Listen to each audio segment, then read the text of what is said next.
continuons d'acclamer le Seigneur. Betela Yesu maboko. Yesu akombi ngana yo. Yesu akateli ngana yo. Yesu apesi ngana yo pemba bemoi. Yesu akela lisela te. Oh mwana na kana mwana kate. Yesu akela ngana yo batu. À la ressemblance naïe, à la différence des animaux. Bien-aimé, quand je regarde les animaux, et que moi je suis un être humain,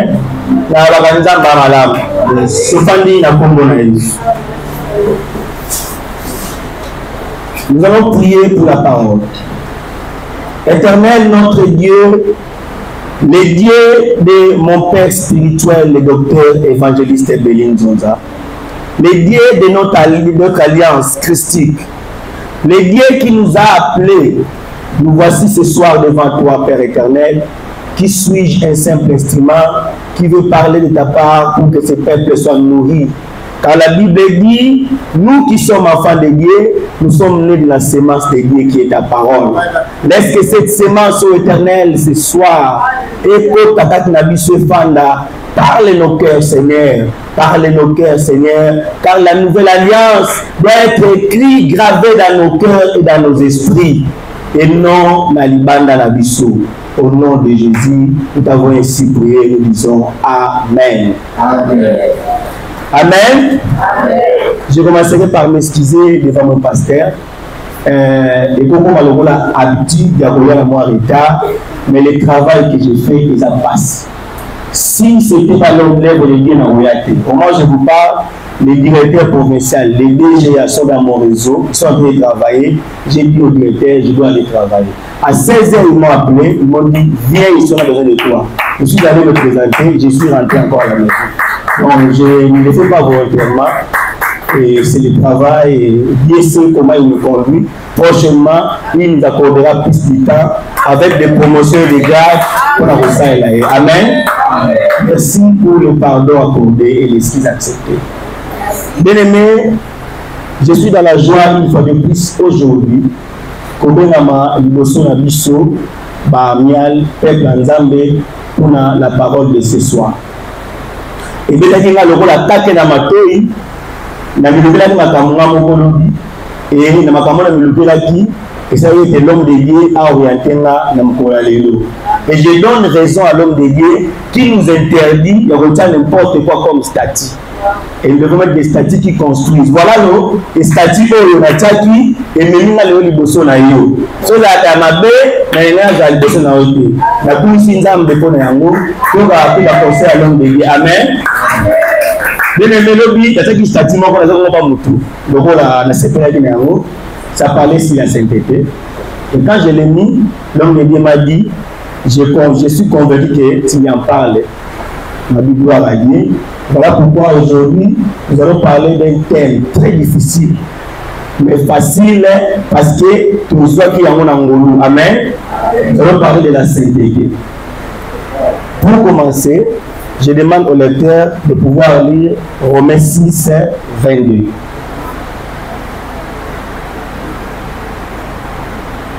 Nous avons le livre de Romains, chapitre 6, non, 22e verset. Amen. Mais maintenant, étant affranchis du péché et devenus esclaves de Dieu, vous avez confus la sainteté et confert la vie éternelle. Amen. Mais la Bible dit ceci. Maintenant, ce n'était pas avant. Ce n'était pas avant Christ, c'est après Christ. Maintenant, étant affranchis du péché, devenus esclaves de Dieu. C'est-à-dire, autrefois, nous étions esclaves de péché, esclaves du monde, mais par Christ, nous sommes devenus esclaves de Dieu. Ses enfants, ses serviteurs. Nous ne dépendons plus du monde, mais désormais nous dépendons de qui? De notre Dieu. Amen. Amen. Vous avez pour fruit la sainteté. Fruit veut dire bambouma. Nous qui sommes en France, notre fruit c'est la sainteté. Et notre finalité c'est la vie éternelle. Amen. Amen. Wow. J'ai beaucoup aimé ce thème. Les fois passées, ou la fois passée, nous avons eu un séminaire sur les fruits de l'esprit. Je crois que tous les intervenants, moi y compris, ont intervenu pour pouvoir nous expliquer fruit par fruit. Mais aujourd'hui, pendant que j'ai préparé cette thématique, j'ai compris que la thématique d'aujourd'hui est encore liée dans notre séminaire qu'on a eu. Je me suis dit que hier, on nous dit ceci, mais je réponds. Nous qui sommes affranchis du péché, nous sommes devenus esclaves de Dieu, non plus l'esclave du monde comme autrefois. Bamboumanabiso ezali la sainteté, n'est-ce pas? Et la fin. Donc, la vie qu'on mène ici à sanctification, à sainteté, sous qu'on a vivre na bomo ya seko na nani na nzambe. Et dit que le baboye, mutu a tamboli na bosembo te, sous qu'on a yeza lifelo. Amen. La claire. Celui qui n'a pas mené la vie de sainteté pendant que nous en avons bon. Non, on a dans l'église. Moi, je suis encore jeune. C'est-à-dire qu'au Bossanique, Bisso, vous allez racheter, affranchi du péché. Donc, pour ceux qui sont esclaves à mobilité, ma pensée n'a Bisso, nos pensées ne peuvent pas être esclaves de ma pensée à mobilité. Autrefois, j'avais dit ceci. J'avais essayé de simplifier ce qui est spirituel et ce qui est physique. J'avais dit ceci simplement, ce qui est physique, c'est ce qui émane de la pensée de l'homme. J'avais dit, ce qui est spirituel, c'est ce qui émane de la pensée de Dieu. Donc, nous qui sommes nés de la nouvelle sémence de Dieu, qui est la parole de Dieu, nous là, nous devons vivre la sainteté. Amen. Alors, nous allons voir ceci. La sainteté de l'ancienne alliance et la sainteté de la nouvelle alliance, et là on le remarque. Mais nous allons remarquer dans le développement de notre thématique, et l'autre mot est que c'est une sainteté. Alors je voulais expliquer la sainteté dans l'ancienne alliance. Mon frère, tu vas nous lire Exode 6, 3 à 7. Je suis apparu à Abraham, à Isaïe et à Jacob. Comme le Dieu... Non, je m'excuse, pardon, je m'excuse. Ésaïe 6, 3 à 7. Ésaïe 6, 3 à 7.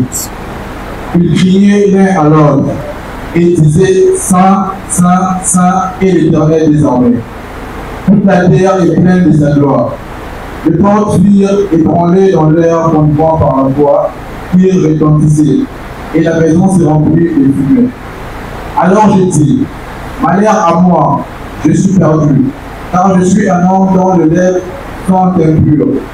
J'habite au milieu d'un peuple dont le lèvre sont impurs, et mes yeux ont vu le roi, l'Éternel des armées.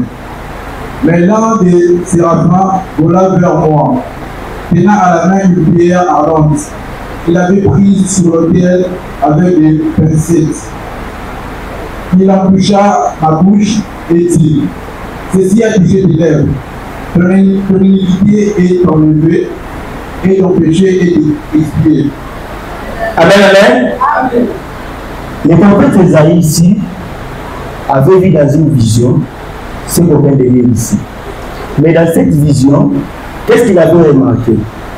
Et si là à Komakiwana, à Zaki à Kokoma, et c'est là qui a mon ange m'envoyé à Zui, Pierre Mongo, la pincette, à Tiawana Monogonae, et à l'objet de ma sounayo et l'unisami. Amen. Alors, lui qui n'avait pas part à Zouangouana, dans la vision pour aller à ma sounaye, mais à Zouangouana. Mais nous savons tous que aujourd'hui, la Bible dit les choses dans l'Ancien Testament, il a dit ombre, il y a choses, n'est-ce pas, à venir, il a dit accompli. On a dit que Babel Christ la pierre angulaire. C'est-à-dire que ça signifie seulement que Pierre qui la lèvre, on a dit c'était Christ, c'était la parole de Dieu. Amen. Mais maintenant, si nous allons rapidement dans Exode 22, 31, On va comprendre rapidement ce petit résumé. Il y a sanctification, sainteté, l'ancienne alliance. Exode 22, 31. Vous irez pour moi des hommes saints, vous ne mangerez point des géants déchirés dans les champs, vous la jeterez aux chiens. Amen. Alors, nous avons vu dans Ésaïe 6 la sainteté et où était l'apanage des saints liés. Même aujourd'hui, Dieu saint et saint. 1000 les saints, la Bible dit 1000 les saints. Mais nous remarquons que les peuples de Dieu dans l'Ancien Testament, ils ont se sanctifier au contrôle de la sainteté, pour obéir à la sacrifice, à la loi. Amen. Dès que nous avons un chapitre à Souka, et que ce que nous avons fait remarquer qu'il y avait un tas de principes pour après on faire tout ça, pour avoir un bassin. Mais aujourd'hui, c'est différent parce que nous, tout le pays bassin tout, Nanzela, il y a Golgotha, Nanzela, il y a quoi? C'est-à-dire Christ qui est parfait, qui n'était pas pécheur, il s'est fait pécheur pour nous, pour que nous devenions saints. Amen. Donc la sainteté d'aujourd'hui, dans l'Ancien Testament, le Nouveau Testament, il y a une sainteté où doit acquérir, n'est-ce pas, l'héritage par le Dieu à Christ, le sacrifice de sur la croix. Amen. Donc, pour respecter un certain nombre de rituels pour la sainte. Mais malgré cela, et comme il dit, basali le basumuki, basali le basumuki. Mais nous sommes la nouvelle alliance. Nous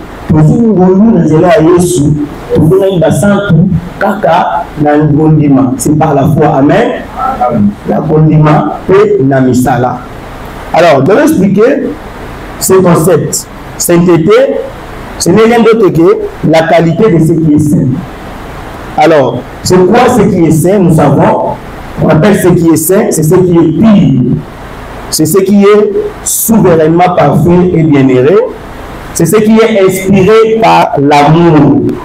Et l'amour de Dieu et la piété. Et nous savons que ce qui est digne d'un grand respect, d'une vénération particulière. C'est ce qui est inspiré par des hauts sentiments moraux. Amen. Voilà la définition du dictionnaire et la sainteté. Maintenant, c'est quoi la sainteté pour ceux qui notent selon la Bible? Selon la Bible, la sainteté, c'est quoi? C'est l'union au Christ. Nous a sali alliance dans Nzambe, nous andimeli Nzambe, d'accord nous sommes. Amen. Voilà premier élément. Donc, nous de la nouvelle alliance, nous ne serons jamais saints, ceux qui pour qu'on en unité na Christ. Tout le monde a un verset qui explique ça. Alors donc, c'est l'union au Christ à laquelle, n'est-ce pas, tous sont baptisés et sont appelés. C'est la charité que nous avons vécue. C'est la pleinement, c'est cette charité-là, c'est l'amour de Dieu envers nous. C'est ce qui a fait de nous des saints. C'est-à-dire l'amour de Dieu par-dessus toutes choses, l'amour du prochain. Elle est un caractère essentiel pour ceux qui veulent être témoins de Dieu aujourd'hui. Donc, ce que nous avons témoin en Zambé de l'eau, nous avons un caractère de sainteté. On revoit rapidement 1 Pierre, chapitre 15e à 16e verset.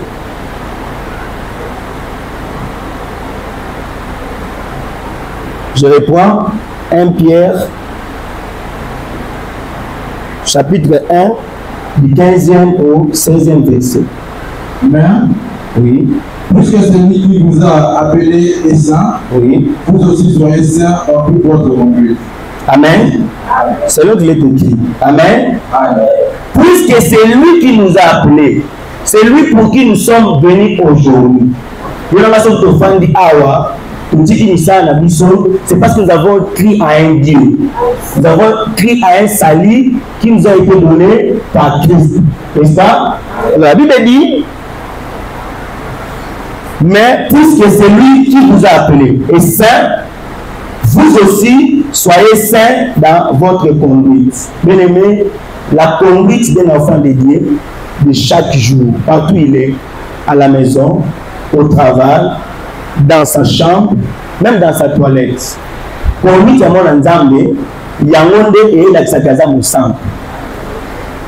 Quelle est ta conduite quand tu es dans l'environnement où tu es?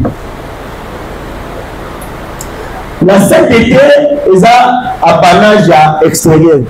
C'est vrai, et vous avez la vertu morale, autre comme on a dit, Moutoyo, étant molinaye et l'axa, qui a mon sang. Mais sainteté, ils allaient vertu au niveau de la catinayo. C'est-à-dire, quand tu es face à toi-même, pardon, nous azate, papa Beli azate, papa Nanga azate, maman Pichou azate, nous na banga na mokina, pour ça respect azate, des citatroyeba qui me sainteté na yo.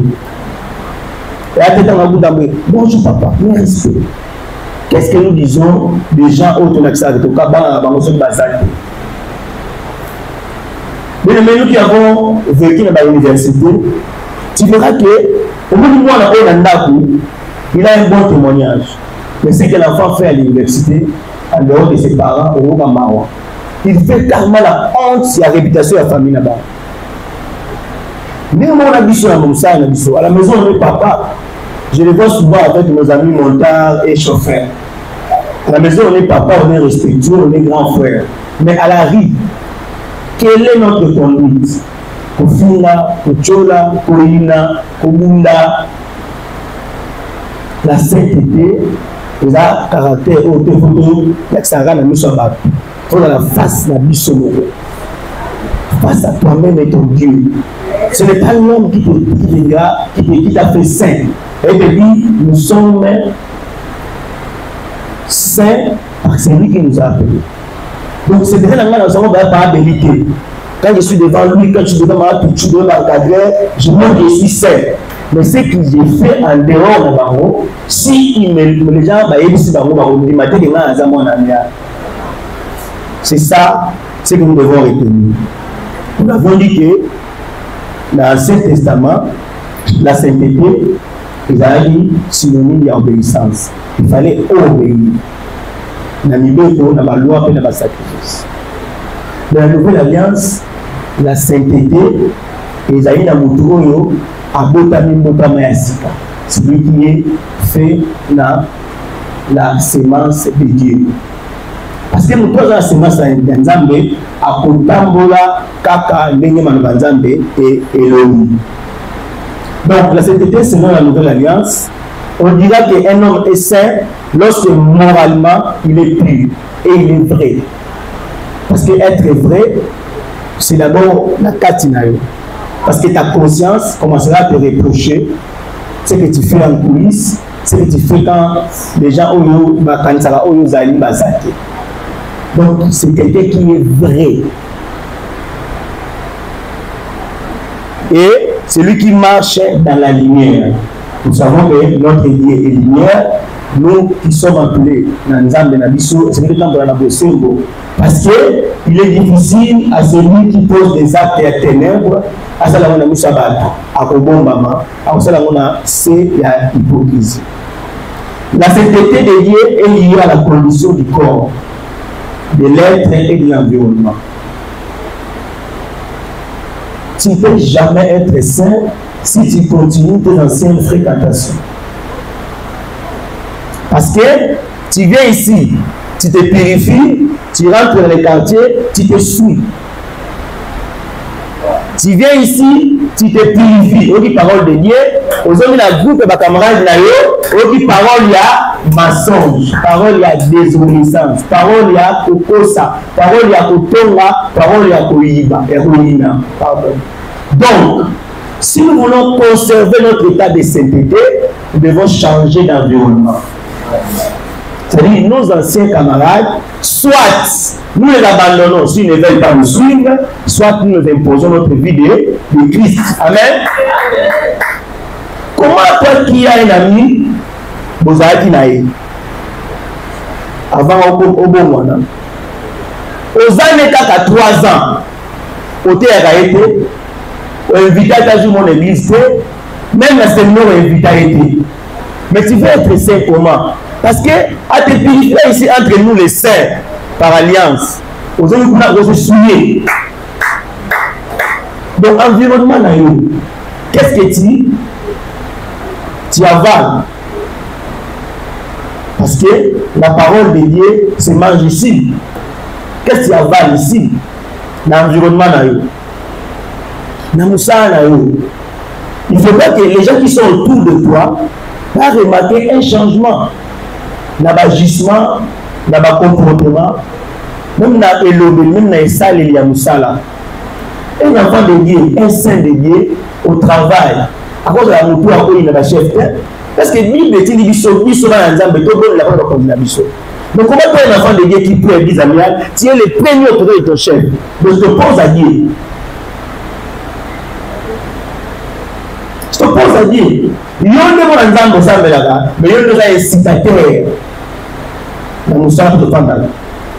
Dans le quartier, dans le parc de Fandala. Il y a un ensemble. Il y a un ensemble de Fandala. Donc, on va dire à donc, là où tu passes, il faut que tu gardes soit au phénomène d'atomisme, soit au tiki division. Nous, à Kikongo, on dit ceci. Quand on reçoit quelqu'un chez soi, on accepte bien que la personne vous laisse de la saleté. Mais à Kikongo, on dit ceci. Donc laisse-moi la saleté. Je peux facilement les emballer et jeter. Mais ne me laisse pas de problème. Nous ne serons jamais sains dans un environnement malsain. Il me dit, niveau nouveau, la outre.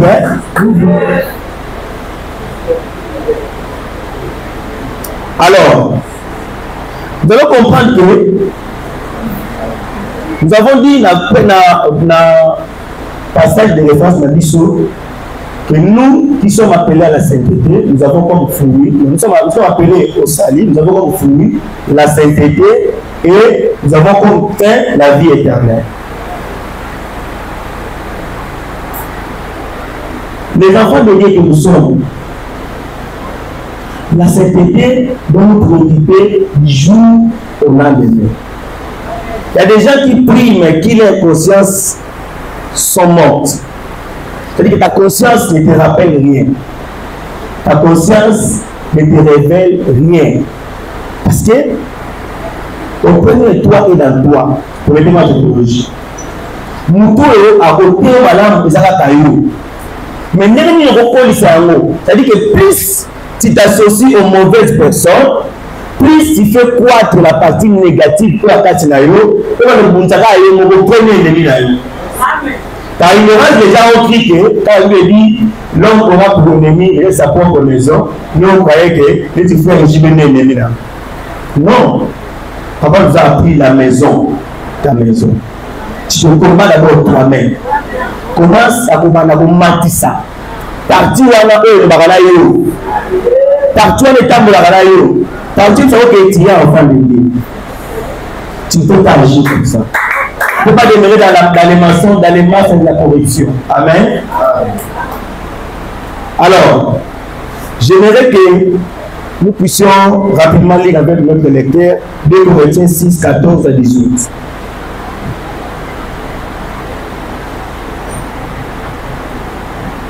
Ne vous mettez pas avec les infidèles sur un jour étranger. Car quel rapport y a-t-il entre la justice et l'iniquité? Ou qu'y a-t-il de commun entre la lumière et le ténèbre?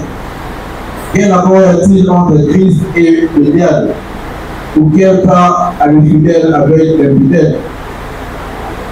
Quel rapport y a-t-il entre le temple de Dieu et les idoles? Ok. Car nous sommes le temple du Dieu vivant. Comme Dieu l'a dit, j'habiterai et je marcherai au milieu d'eux. Amen. Je serai leur Dieu et ils seront mon peuple. Okay. C'est pourquoi, sortez du milieu d'eux et séparez-vous, dit le Seigneur. Et ne touchez pas à ce qui est impur et je vous accueillerai. Amen. Amen. L'environnement. Il n'y a pas un rapport. Pour le roi déjà, pour le roi, même pas dans ma canisse. Nous savons que nous, la nouvelle alliance, l'adultère, Jésus a démontré lorsque les pharisiens ont failli lapider la femme qui était tombée dans le délit adultère. Jésus ils avaient montré que les soum au niveau melaye et ça au cas activité mais ça dans ma canisse. Donc l'environnement, tu peux être chez toi et comme il a la vie mais quand tu n'as eu et c'est bien l'environnement faut que vous faut que vous parce que ce qui est pour vous niveau ça tant que vous êtes amen. Nous avons vraiment sur la vie pour se séparer de l'environnement, soit influençant, mais ne soyez pas influencé. S'il trouve que la personne que tu viens influencer n'est pas influençable, peut-être que tu as une toi quitte. Le roi, il y a les champs, mademoiselle Bélé, tout ce que je dis ça, vous remarquez, il y a des gens qui ne prient pas. Maintenant, on l'église, mais ça, c'est que, il y a de la limite. Moi, je connais des gens, soit à l'église Nabango, soit à l'église Nabango, ensemble, la possède, moi, je vais dire, on a ensemble, la 4, 5 heures. Mais nous avons un grand travail à évangéliser. Mais nous, on a ici, quand on est dans ma banga, on a étudié la fois passée, type à la chambre. Mais nous, on continue à avoir un. On est que au à gagner temps parce que la chambre est disponible. Je l'ai remarqué. Souvent, quand j'annonce l'évangile, quand je me dispose à évangéliser la joie Bamutouana. Donc, le problème, ce n'est pas Batouana, c'est nous qui avons la lumière, qui avons la parole. Tout le mabango, Bazoa Sali, Bazo appelle la sainte le là, Bissou. Tous de la terre, c'est nous, c'est pas eux, c'est nous. Bazo Bafandi, Bazo la vase. Tout le monde veut dire que Bazo Balia Batou, la parole de Dieu. Pourquoi là, Bazo la sainte le là, Bissou. Donc, la vie de cet été, tout le monde appelle l'égoïste, non, moi l'église de Bissou, il y a déjà parole. Moi, il y a parole, Talibango. Ah, oui, ça c'est que etondi bango etali bamote awo ezali nzambe na posa ya peuple na ye engana yo to kililoba nzambe oto bongwani oto ko basantu na nzela ya Yesu Masiya to mema sango to mabantu mais mingi tu azala te pona bizaye na biso etambo na biso parce que muto abongwani comme ne change pas bato bayebaki bango moko pasteur tiko ye pasteur ya pasteur bango moko Dieu peut la tomber. Bango apôtre, bango révérend, bango docteur, bango moko. Mais ce qui est banda au bango na bango kombo, ce que ça a ozawana. Baba yango na kombo nini? Parce que basala nzambe, babe na somi ba aventurier. Siko yo, on va aventurier. To kuna baba yango sa nzambe so ba mamu ba vénérer au putain. Donc les locaux c'est là que ba vénérer nos amis. Et ça, il faut changer le temps de l'Inayo pour que l'extérieur soit sur la banque. Alors, pour les amis qui écrivent, ils vont aller lire à la maison. J'avais prévu quelques versets aujourd'hui à sainteté pour nous mirer à Onanda, on a un résumé. Ici, il y a 10 versets, aujourd'hui, méditer à nous, ça va nous conduire à la sainteté. Et reprendre sa mission de la sainteté, mais autant que nous ça, comment 2 Corinthiens 7, 1, là on parle de la purification et de la sanctification. 1 Pierre 1, 15 à 16, là on parle de la sainteté dans la conduite, étant donné l'exemple. On a Hébreux 12, 14, rechercher la paix avec tous, la sanctification, sans lesquelles personne ne verra les Seigneurs. Mais ce n'est pas pour m'inventer. Je n'aime même pas qu'il y a la parcelle. Excusez-moi, papa, vous avez l'exemple, mes enfants sont là. Je n'aime pas la parcelle que ma femme hausse les tons. Même la locataire, je n'aime pas. Parce que je me dis, c'est notre Dieu qui ressemble ça. Je me dis, quand il y a un problème, garde ça moi, donne-moi ça, je vais gérer. Je n'aime pas. Je n'aime même pas qu'elle parle. Je dis, Binobasi, Basi. Mais s'il y a un problème pour le battre, tout battre là, bon Zambé n'a pas. Parce que le sang de Zambé a bien entendu. Amen. Donc la paix, la sanctification. Ce monde est à moi, nous allons comprendre les côtés. Parce que nous sommes dans l'ignorance. Aïe, nous allons comprendre le côté. On comprend le côté. Nous avons 2 Timothée 1, 9. Nous avons Lévitique 20, 26. C'est que Dieu a mis à part la sainte. Nous avons Éphésiens 5, 3. On interdit l'impudicité et l'impureté. Nous avons 1 Samuel 2, 2. On dit que c'est Dieu est saint. Nous avons Romains 12, 1. Le culte est raisonnable que nous devons faire à Dieu. Nous avons Romains 6, 22. On a lu. On est versé par l'affranchissement de nos péchés. Et nous avons Matthieu 5, 48. La perfection qui vient de la parole de Dieu. Ici, nous devons noter que la sainteté de Dieu nous rend saints à travers les seuls principes et le sacrifice à croix. Tout le monde va s'en tout pour Jésus. Sinon, nul n'est saint et nul ne sera saint. C'est la personne de Dieu. Mais bien de Zumolo. Alors, Ezali, faveur, moi, il mérite. Il faut conserver. Alors, voilà, moi, on a étiqueté. Beaucoup, comme si moi, on a c'est qu'il faut mieux battre. Aux amants, on mérite à notre amour, il faut battre les amours. Pas battre pour parce que nous avons eu les jours passés, le Fils de Dieu seront jetés dehors. Ceux qui ont conservé cette sainteté, tout le monde dans le bande. Tout le monde sont, tout le monde dit pourquoi, tout conserver vertu. Ceux qui ont ça à Pamba, bataille à Pamba, là, pour nous, on a aux yeux à tu te considères saint, mais tu ne fais aucun travail. C'est un travail. Jour et jour. C'est comme notre slogan. Je suis amial, je suis chrétien, je suis amial, l'amour est mon cheval de bataille. Un jour, je vais penser sur ça, comprendre que le cheval de bataille, c'est le combat de chaque jour. Ne vous en faites pas. Ne vous en faites pas. Le mot cheval de bataille, c'est le combat de chaque jour. Je bénis l'inspirateur de ces slogans. Nicolas Baboué. Ma belle cosa. Pas c'est cosa. Ma camberoya. Mais yo bunda kaka ke bolingone zala. Bunda na yango bien aimé. Eza bitumba bunda. Donc butu mo itongo mi di pourquoi. Bo kana sola bo na prière. Mais si ma prière la chute bolingo va sécher la biso. C'est pas l'amour. Le Dieu a pas aimé le monde, il a donné son fils lui. En fait, il compte. C'est pas l'amour.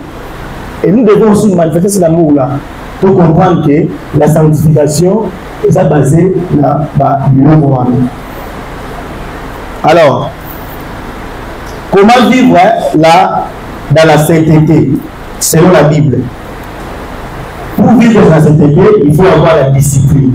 Premier élément. Un enfant de Dieu sans discipline, vous allez porter dans tout vent. Tout vent. Il faut avoir la discipline. Et notre standard, notre constitution, c'est la Bible. Tout est réglé de la Bible. Comment tu dois te comporter? Il faut être intransigeant et radical. Je vais dire autrefois, on dit Amen, na oza Amen. Non Amen, oza Amen. On parle d'un un prophète, il y a un prophète, on parle d'un prophète, on parle d'un prophète, prophétique ailleurs. Kairi, il y a un formulaire Nisu. Et il dit que la Bible est interdite. La Bible a dit que c'est faux. Mais tant qu'on a discipline, tant qu'on a intransigeanté, tant qu'on a radicalité par rapport à la fausse vérité, on va courir. Au bout ici, on en est. Donc, c'est la même qualité, il y a sainteté. Et être radical, c'est envers le péché. Il faut qu'on bouge là. Il faut qu'on bouge là. Parce que tout le monde a toujours na ma cambone. Il faut qu'on bouge là. ADN là, comme papa le bango. c'est vrai, c'est facile que la me soumis, mais par l'aide du Saint-Esprit, amen. Alors, c'est souvent les péchés qui nous entraînent dans la division. Jésus nous appelle à être, n'est-ce pas, intransigeants pour vivre une vie de sainteté. Jésus avait dit à ses disciples qu'ils ne se disputent pas, mais qu'ils demeurent dans la paix. Ah oui, je vous donne la paix, je vous donne ma paix. Donc, péché. Et là, il y a des sous. Même si vous soignez, il y a des sous. Parce que ton avis, il y a des qui vous soignent. Parce que je crois qu'il y a une compréhension. Donc, ce plutôt, la catégorie qui est radicale dans le péché, tout le monde a été fois dans le sous-marin. C'est vrai, dans le monde, la Bible dit, nous sommes dans ce monde, nous ne sommes pas de ce monde. Donc nous avons notre monde. Dieu a fait de nous un monde à part.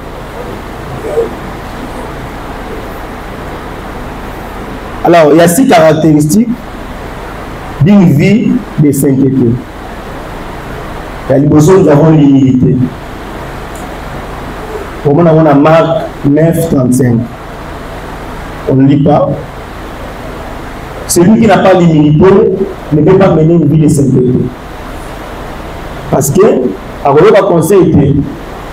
Parce qu'il y a des choses que nous faisons, oh, plus on a bien, mais oh, nous te permettons d'avoir bien été. Mon frère, ma soeur, il peut me dire, papa, par rapport à l'alliance, par rapport à la parole de Dieu, par rapport à la vision alliance, c'est que ce n'est pas bon. Mais si ce n'est pas humble, on s'en est au Bunda. Donc, première caractéristique, il y a la sainteté, c'est l'humilité. Amen. Deuxième caractéristique de la sainteté, c'est l'amour. Amen. L'amour, notre cheval de bataille. Bien aimé, de bataille. Chaque jour. Moi, une fois, je me disais, est-ce que l'amour que j'ai, on a l'amour dans la bataille? Est-ce que c'est un après ça, ma tabisse, excusez-moi, je ne m'invente pas. Je sens que j'aime des gens. Pourquoi je me dérange? Mais pourquoi j'aime des gens comme ça? Donc, je n'aime pas voir quelqu'un avec un problème. Excusez-moi, vraiment, je l'ai dit, ce n'est pas m'inventer, mais ceux qui savent, ceux qui me connaissent savent. Je suis prêt même à donner la postine de la somme de l'Europe à Moutou à Zania. Et ils ont dit, Moko, il y a du logo de nous à l'amour. L'amour fera en sorte qu'il est aussi porté au niveau de l'amour. Ata développé. Ata à l'écanélio. Ata manquer au respect. L'amour, on est même sur compassion. Quand il y a l'amour, il y a la compassion. On comprend que c'est possible. Et vous comme la pena, la vie d'Israël. Amen. La tolérance. Tu ne peux jamais être saint si tu n'es pas tolérant. Tu ne vas pas yo. Yo n'a pointi. Il faut avoir comprendre les choses sur le temps, il va s'exprimer. Peut-être que l'expression là, tu n'as souka. Dans les marques, il y a zigzag, dans ma compréhension, il y a mis. Mais tant qu'on a la tolérance, on a la méline, beaucoup, mais c'est beaucoup maté, beaucoup abouani. Quand beaucoup abouani, nous soignons, nous inani, nous se souillons. Je me dis le Seigneur, je lis l'œuvre de l'Alliance, Esaïe Solo. Moi, je l'ai expérimenté. Par exemple, au travail, la fois passée, un jeune homme, un agent, m'a manqué d'esprit dans la réunion. J'ai eu mal au cœur. J'ai été fâché dans la réunion. Mais comme il n'a je n'ai pas dormi. Le numéro a été mon téléphone de boum exact. En tout cas, je n'ai pas dormi. Si il a le numéro de groupe, la BNFC, j'étais fâché, pardonne-moi. Après, on a dit, oh Seigneur, c'est vrai, c'est vrai, la BNFC me dit, c'est vrai. Si on trouve là, nous livrons et peut-être sur une. J'ai déjà parlé de la discipline, c'est aussi un élément. La paix, j'en ai parlé. Toro, elle a mené via sanctification à Emarakinia. Vous savez, la paix c'est quoi? La paix c'est Christ. La paix c'est quoi? La paix c'est la parole de Dieu. Celui qui apporte la parole de Dieu à son prochain, il apporte Christ. Il apporte la paix. Et on est prêt à la même de ça la paix. Ma campagne est dans la beauté. Ce qu'on a mis paix, on a mis Christ, on a mis parole. Ma campagne est dans la paix. Donc, référence na biso ezali des tant nyonso bitunga na famille oya na environnement la bisa mutu wana ke yoza la paix. La paix c'est Christ, la paix c'est la parole de Dieu. Nous avons la fidélité. La fidélité à Dieu. En tout cas, ne peux jamais demeurer dans la sainteté si tu n'es pas fidèle. Tout le monde a déjà pas fouillé l'esprit. La fidélité, ce qu'on a noté aux à la sainteté. Parce que, aux à la idolâtrie, tu vas épouser notre mari. Tu vas être fidèle. Tu vas être pilique. Tu vas commencer à aimer. Tu vas commencer à aimer l'idolâtrie. Et tu vas trahir ton Dieu. Devant être fidèle à Dieu. Et le fruit de la sainteté se résume dans Galates 5, 22. Voilà, c'est ce qu'on a eu comme séminaire. Je bénis le Seigneur pour nous avoir rappelé. Et lui, il a insisté dans le fruit de l'esprit, parce qu'il y a une compréhension. Et la sainteté, c'est grandir dans l'amour et de la confiance en Dieu. Mutu afandi kaka pene na Nzambe na bolingo Nzambe pe na confiance na Nzambe ata na zuite ata na libéralité ata na beauté dans la confiance que je sais un Dieu vivant parce que si on a la confiance dans bolingo Nzambe on peut céder on peut la souiller tu seras puissant. Comment avoir la vie de sainteté? Pour avoir de sainteté il faut être pauvre de cœur. Il faut vendre. Il faut tout vendre. Tes camions, tes richesses, tes monoconayo, tes lorengonayo, tes beauté nayo, tes zouanayo, tes jalousie. Sois pauvre. Mais comme dit que la pauvre pour que Christ se connaisse à Fanda, à Tamusayo, au bien ma véritable sang. Amen. Alors, comment un homme qui agit la pauvreté à mon thème à Tambolaka, celui-là il réagit avec l'unité et douceur parce qu'il a tout vendu, il n'a plus rien, il a vendu toutes ses richesses et celui-là hors de la scène savoir aussi pleurer avec les autres, c'est aussi la sainteté, c'est aussi la sainteté. La famille a Moussa la Bissou Gaëla, ma couverte qui maman, tout le monde a bango, tout le monde a bango. Les amis qui m'ont il y a du mémoire à mon sang. Parce que loi, elle a on a vu l'homme de Dieu a permis sa femme, le pasteur Marcelo, et on a quitté. Pleurant avec ce qui plaît. C'est aussi de la sainteté. La sainteté aussi, c'est rechercher la justice. Bien aimé, la baronne, maintes fois, je te montre ça parfois en pleurant. J'ai vraiment honte à la poser une chance à revaloriser la vie. Et donc, l'injustice n'a pas bien nous a justifié. Je vous avertis, mes bien-aimés, la bande qu'on a vu sur pour la justice. J'ai ma mère, elle a dit qu'on va pas la excusez-moi, il de nos tantes, sur la télé, sur la salle, il y a moi à finir à combattre à moi. Il y a là à bon. C'est à dire tout ici. Moi, je suis à Bandaki. Au moins, on a lié, il n'y a pas de lié ici. Aujourd'hui, bien aimé, excusez-moi, aucun de ces enfants ne sera résulté. Nos actes, notre injustice, les autres ne pouvons pas brûler la balle. Les roses, oui. Le beau temps qui va oser la banque, on va appeler. Nous avons fait la télé, ma femme lit, la balle n'a eu, la petite n'a eu, et comme ça m'a fait pour l'injustice n'a eu. Et puis, jamais la vie de cet été, c'est la justice. La justice de Dieu et la justice parmi les hommes. Pour pas vous la rater. Moi, la voulais qu'il y ait moi, la voulais qu'il parce que les femmes de ce qu'on évité. Les hommes d'alliance à son abusson, pour la justice. Pour la vie de Dieu. Amen. Alors, la sainteté aussi, c'est regarder et agir avec miséricorde. Il faut regarder, il faut agir avec miséricorde. C'est la sainteté. Et comment être saint selon la Bible? C'est devenir saint, c'est se laisser vaincre par l'esprit. Bien-aimé, sans esprit, tu ne seras jamais saint. Il faut que la chair disparaisse.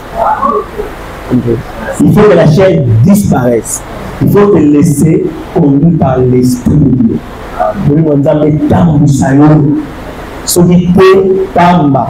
Ce qui tamba la boyo, on a nos saintetés. Et la combo, la libanda, la kibondi, la quantité. On a tout ça.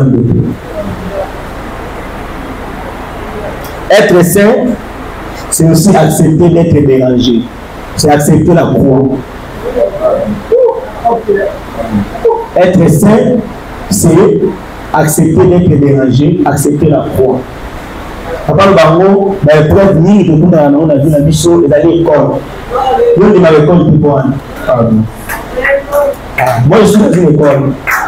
Nous avons fait une école. Je me demande de Dieu qui est assis dans cette école-là. Je suis dans une école. Et j'ai même ma croix. Essentiel que nakati ya parcours là école na croix dans nzambe. On a signe que na ta mwana nzambe. On a signe que na la mosala nzambe. Et la croix au mangope au comme ça on tient la souma. Bien aimé, celui qui ne porte pas la croix ne portera jamais la sainteté.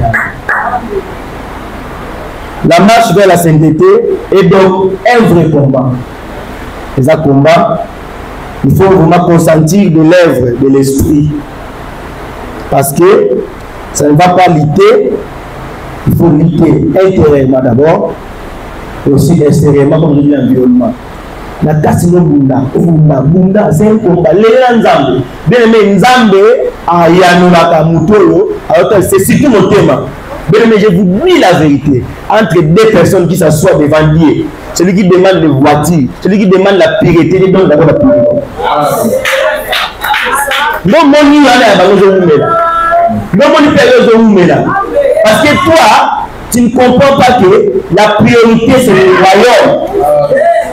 La priorité. Ce qui te tient, nous avons l'intérêt.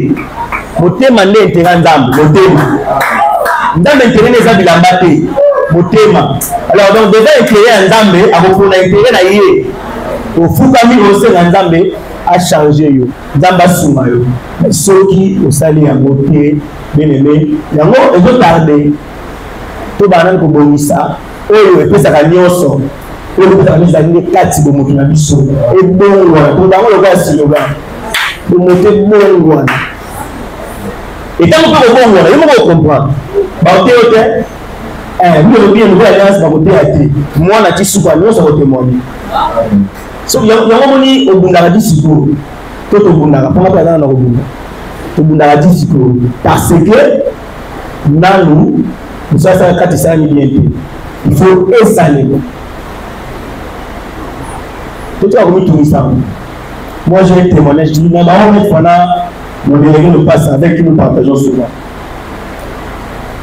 Liba, en tout cas, ce qui a causé là, de nous tout, il est aussi dans la négative. Mais avec une âme. Pourquoi? Parce qu'au départ, j'avais appris, j'avais compris, j'avais entendu l'homme de Dieu parler. J'ai venu à la personne qui m'a dit souvent, fais une dame de la pasteur. Lorsque tu veux que la pasteur, tu veux que la personne ensemble, on a bâti une personne à biso, ma biso fait un amour, clean. Et où m'a dit? Il y a eu un jour là, parce que, on a clarté. On a sainté devant l'homme de Dieu, devant Dieu.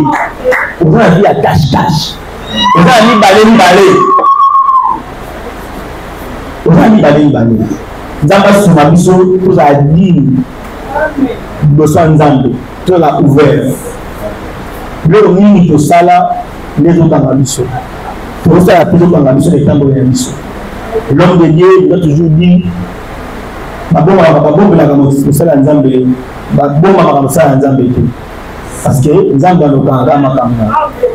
et la sainteté voudrait que l'on soit saint d'abord devant Dieu et devant les hommes. Et nous ici, le premier homme auprès de qui c'est l'homme de Dieu que nous encadrons.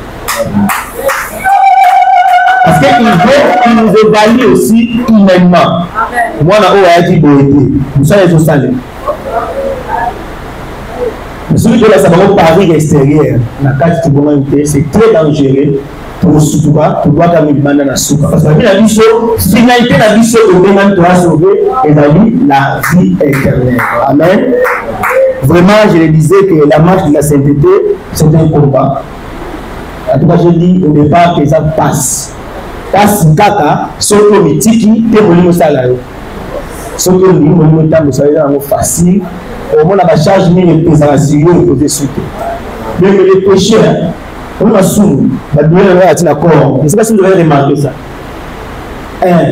Ma soupe de boulot, et c'est ma tizananzoto. Au combien de kilos vous pouvez s'en charge à ma soupe, combien de kilos vous pouvez s'en et comment qu'il fait l'église? La soupe, la charge, tout le monde a sanctifié. Et c'est que nous avons appris pour le lot, à aider nous savoir dans sa carte d'habitude. C'est là nous de mettre en application ma caméra et nous. Sinon, on ne fera grâce qu'à construire sa propre statue.